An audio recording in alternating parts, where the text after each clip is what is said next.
which is for the United States Championship. Sting is defending against Ric Flair.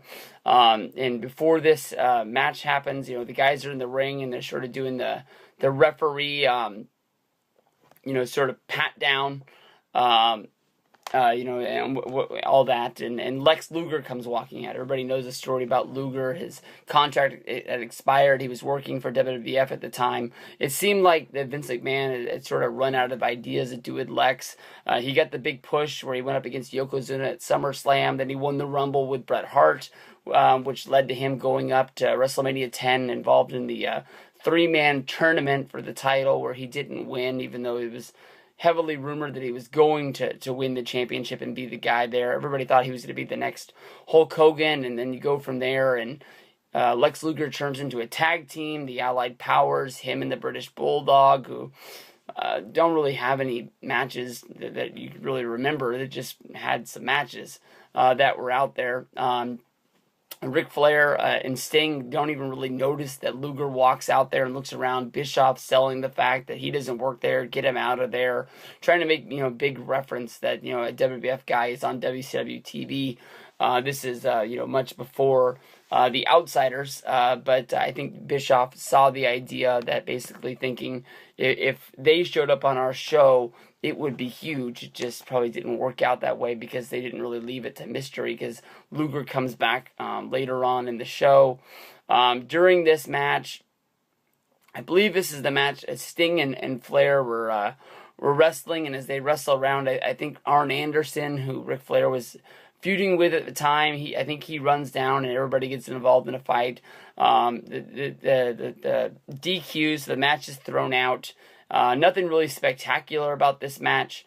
After the match, Scott Norton comes down and he starts pushing around Eric Bischoff. This is him making his WCW debut. He was a guy that was pretty famous for wrestling in Japan. He would later go on to join the NWO and just sort of be a guy in the background. He was involved in a tag team with Buff Bagwell. They never really did anything with him. I think he had some matches where they put him up against Goldberg, where they sort of made him look like he was going to be a big deal, and then once he got ran over by Goldberg, nothing really happened. Macho Man comes running down, sort of even the score with Norton, where basically, he's not going to be pushing around Bischoff. It was pretty funny because once Norton starts getting into not the referees, but the guys on the microphone, the announcer's face, basically Bischoff not Bischoff, but Heenan, he's the boss, he's the one you want, and he just gets the hell out of there. He just, totally just chickens out. From there, after Macho Man evens the score, we have the main event of the night, which would be Hulk Hogan, the champion, going up against Big Bubba Rogers, a.k.a. the Big Boss Man.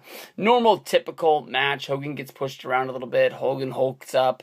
Hogan drops the leg drop.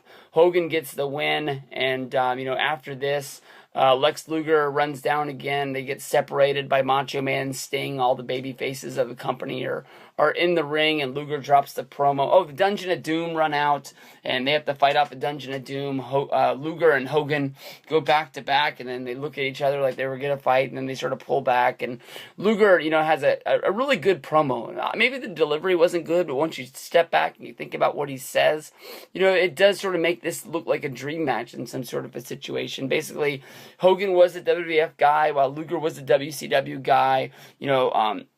Hogan quit wrestling, so Vince brought Luger in to become the new Hogan of the company. While Hogan is, taking his break, he goes to WCW. So it almost looks like these guys are just in different places at the different times, and they're big stars. Luger says, I beat who you've beat who I've beat, but we've never fought each other. We need to see who the better man is. Sting and Savage are pulling them apart, and they're telling us to come back next week and see what happens, and then they give us a commercial plugging the upcoming pay-per-view, which would be Fall Brawl and War Games. So, it was a fun, exciting show. I talked about it for 15 minutes here, and it was only 45 minutes long.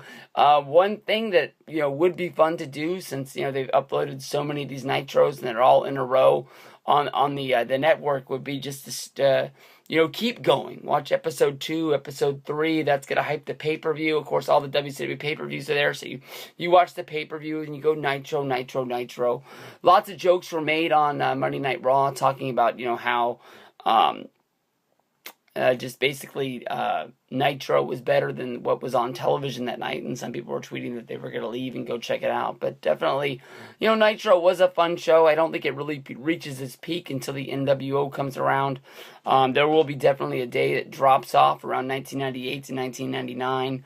But they were really always throwing the best stuff out there they could. It just they expanded 1 hour, seemed like it wasn't enough, and then they went to 2 hours, and sometimes even 2 hours seemed like it was too much. Then it went to 3, and at the time they were 3, they were also making 2 hours of Thunder. So it just ended up being too much wrestling for them to figure out what to do with everybody and still have good pay-per-views. So I think that was the biggest downfall of WCW, is just they kept increasing how much they were doing. But you gotta make the money while you can.